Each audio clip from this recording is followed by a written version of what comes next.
Hello everybody, it's the gear to you, and welcome back to Let's Play Spyro 2 Ripto's Rage! In the previous episode, we finished off the best world in the entire game, which means it's all downhill from here. Not really. But in today's episode, we'll be continuing on through the Winter Tundra. So, the next level we'll be taking care of is Robotica Farms. And I am really looking forward to this one because this is another one of my favorite levels in the entire game.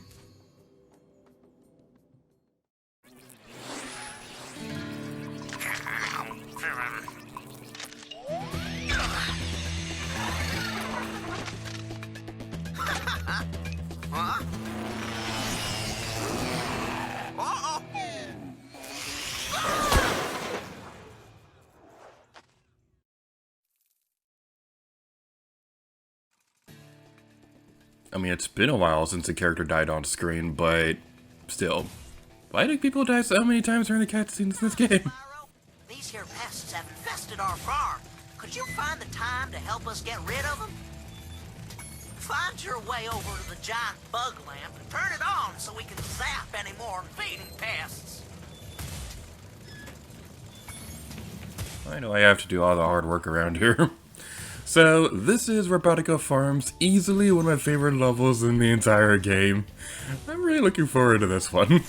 So, we have some robot bug zappy thingies that are going to be trying to attack our beautiful faces. We also have these grasshopper robots, which will be kicking barrels around, so think of them like Donkey Kong. We also saw an enemy similar to that, I believe, in the world of Zephyr, I believe. So, we are seeing some familiar mechanics in this place. So the big strategy with these wasp robot things is that they're going to be firing 3 torpedoes at you.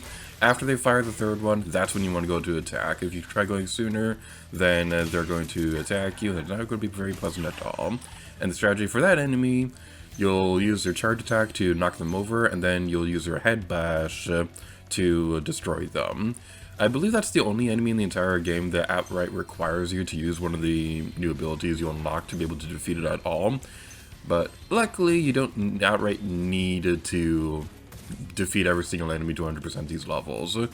But it is still probably a good idea so that you can at least get the superpower in the world. Let's take care of you. And there's going to be some windmills right here as well, so you need to be careful with that because they don't outright hurt you, but they can knock you away and it's going to make it inconvenient, and that's horrible. So let's go this way now. And I gotta say, the visuals of this world, I gotta say, I absolutely love how they did Robotica Farms in the remake. It's absolutely gorgeous. If I were to complain about one thing, though, it's that it kind of seems like this world of all things just randomly has some very random low poly textures sometimes. Like, we don't see any on screen right now, but I'll be sort of pointing out if I see one. But I'm not one of those people who are all like, oh, it's a low poly thing, how dare they, this game's dumb. No, I'm not like one of those people. So, who's texting me while making videos? Yay, immersion broken! As if this channel had any immersion to begin with. So, let's head over here. There's going to be a sheep over this way. We can destroy them! Ha ha! Alright, so let's go over here. And let's go this way. Now, one big reason why I absolutely love this level, first of all, it's a very clever idea, mixing robots with farmland and things like that. And it's all very pretty, but also, growing up, my grandparents lived in a place that was basically like it wasn't exactly a farm, but it was big enough that they had a big enough yard where they could have horses with it. So it kind of felt like one, and it was definitely a small town that had a lot of farms in it as well. So it was kind of like one of those kind of cities. So this area just reminds me of that, and anything that reminds me of that is automatically a good thing because I loved going to that place growing up. Sadly, they don't live there anymore. They live in a different place, so there's already not much of a reason for me to go back to that town. But I still loved that town. It was a very nice one. So anyway, we go over this way now, and there's going to be a robot dude over here we could talk to. How's it going, robot dude? Hey, robot dude, I'm talking to you. Talk to me when I'm talking to you! Answer me! Die! These darn bugs are making a joke of my expensive robot scarecrows. Can you chase them down and flame them, Spyro? flame the bugs. Now it says difficulty 4 stars, but honestly this is probably one of the easier ones in the entire game. So what we want to do is you're going to be chasing the vultures around, and they're going to like try to move to the next one, but what I like doing is jumping and then flame attack. I mean, just look at that, we got 3 of them already. So you can do that off of any of these haystacks, but I personally like going off of this one because it just seems like the easiest one for me to do. So take care of that. We missed! How could we miss? We were 3 feet in front of you. Oh, right. I forgot. If you take too long to defeat all of them, then they'll come back to life and it's gross. By the way, I did this perfectly on my practice playthrough, but now that I'm recording, it's, let's play Curse for the win. Never mind. My fields are safe from those flying vermin, Spyro. Take this doodad I done dug up yesterday.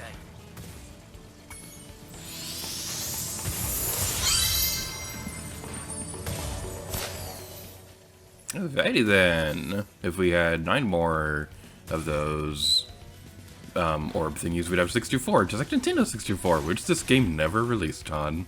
How sad. So, are there any gemstones down here? I believe so. Yes, there are. Haha. Let's go collect these, destroy the jazz, because there are mortal nemesis. I got into a bit of a, not exactly a heated debate or anything like that, but somebody I knew made fun of me for saying nemesis, but it's like, that's the actual proper pronunciation of the plural of nemesis, so why are you making fun of me?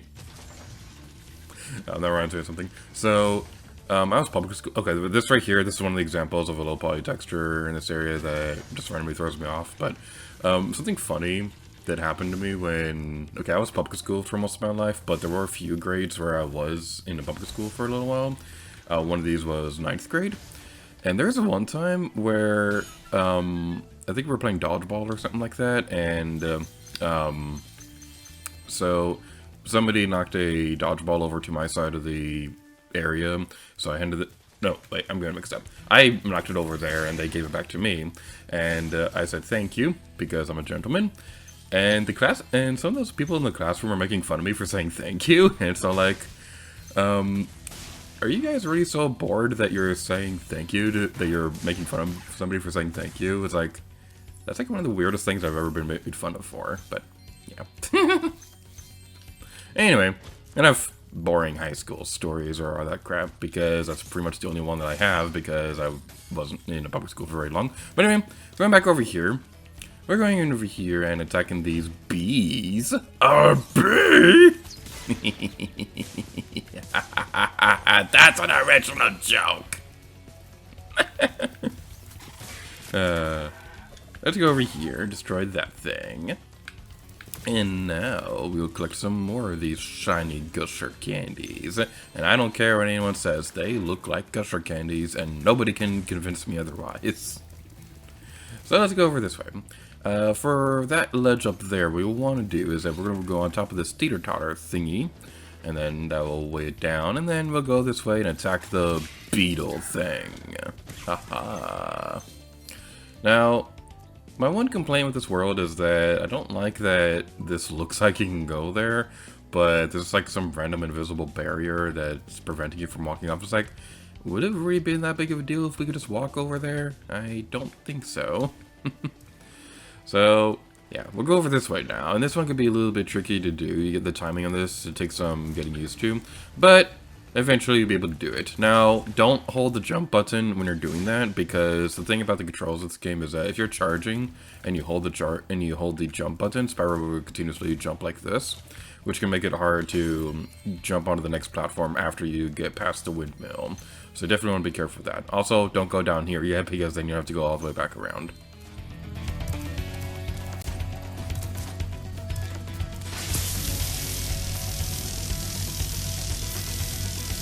Way to go, Spyro! Them varmints won't be coming near our crops now. Can I offer you a reward?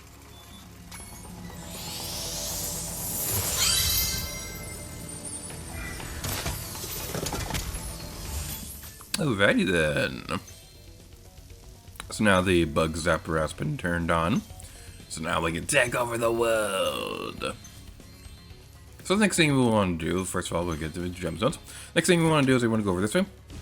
And there's another robot guy over here. I used to drive my tractor all around the farm, but some fool robot blocked the path up. Do you think you could clear things up with a bit of supercharge? Alright, so now we have a new ability that we've seen before. We have the supercharge, and basically what we'll be doing is that we're going to be failing immediately. Wow. That is the soonest that I've ever fallen off that thing. Okay, I was about to say that I have a bit of a story with that one because in my first playthrough I kept falling off the platform. But man, never like that.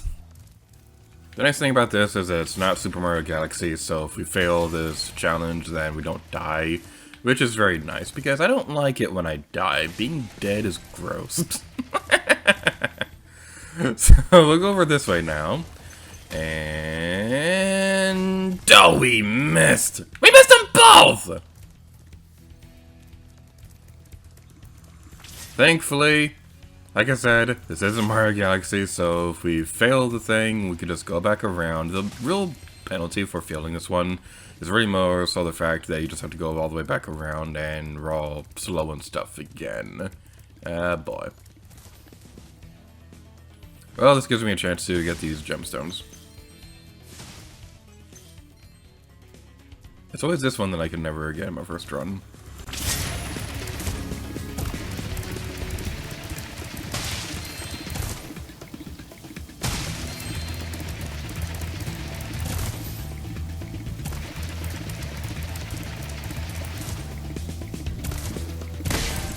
Victory screech! Ooh. Take this thingamajig I found in the cow pen. Now, the citizens of this place, I gotta say, I absolutely love their voice filters, but I don't like their pants. This is a very weird complaint, but I don't like their pants. Now, I understand that it's meant to resemble, like, a robotic motor or something like that, but it's also, I think it's supposed to be implying that their legs are weak because they're old and things like that, but at the same time, that's not really the case for most farmers, at least not the ones that I knew, because most farmers that I knew, they were like super strong because they had to be, because they were doing a lot of manual labor and things like that. So I don't entirely get why they're doing that, and it just looks all kinds of awkward. So there's the usual complaint that I have for seemingly every world in the game or something like that. Where's the next potion jar thing? I wasn't paying attention. Yeah, remember that time that I said to use the Switch record feature so you can easily see these locations for the jars? Ah! I found it! Found it! Found it! Mine! Mine! Mine! Mine! Mine! Mine! Mine! Mine! Mine! Okay, I know where that one is. Hopefully, maybe, sort of, kind of, perhaps. So, let's go over this way. I think it's over here. I think it's over here. Probably not. Yep, there it is. Yay! I remember everything. Now, unfortunately, I didn't think to record this, but something funny is that sometimes the animation for those jars breaking won't render properly. So it'll just like randomly stay there in place, and then it'll do the usual vanishing animation while the other gemstones break and things like that. It's really funny to see. So now we go over this way, get some more of these shiny things, and it looks like the rest of the video is going to be a montage collecting the rest of them because we already got all the orbs in the world. Yay!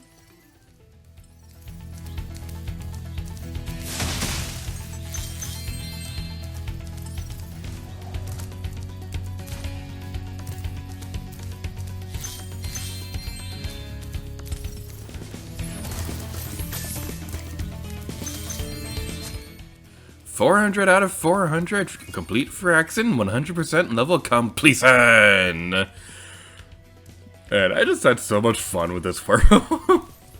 It feels really nice to be able to be playing through really fun worlds again, because there is a pretty fairly long string of levels in the Autumn Plains and the first world hub world thing that just kind of weren't that great. And this kind of leads me to something that I really wish they did differently with this game. I really wish that the Winter Tundra came first. Like, I love pretty much every world in the Winter Tundra. Like, sure, we had problems with Mystic March, but that was more so just me recording that video without a whole lot of practice and things like that. But I kind of wish that the Winter Tundra came first, because I love pretty much every single world in this level. I think I said that backwards, but you get my point. Hey, hey.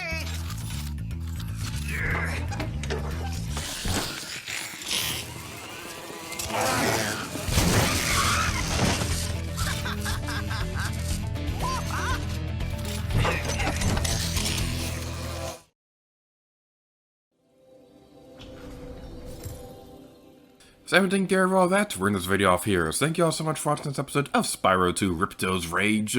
In the next episode, we'll be going down this hallway and taking care of some more stuff and things. So thank you all so much for watching this video of Spyro 2 Ripto's Rage. And next time, Lady Gear to you. Oh yeah. My voice is deep and sexy.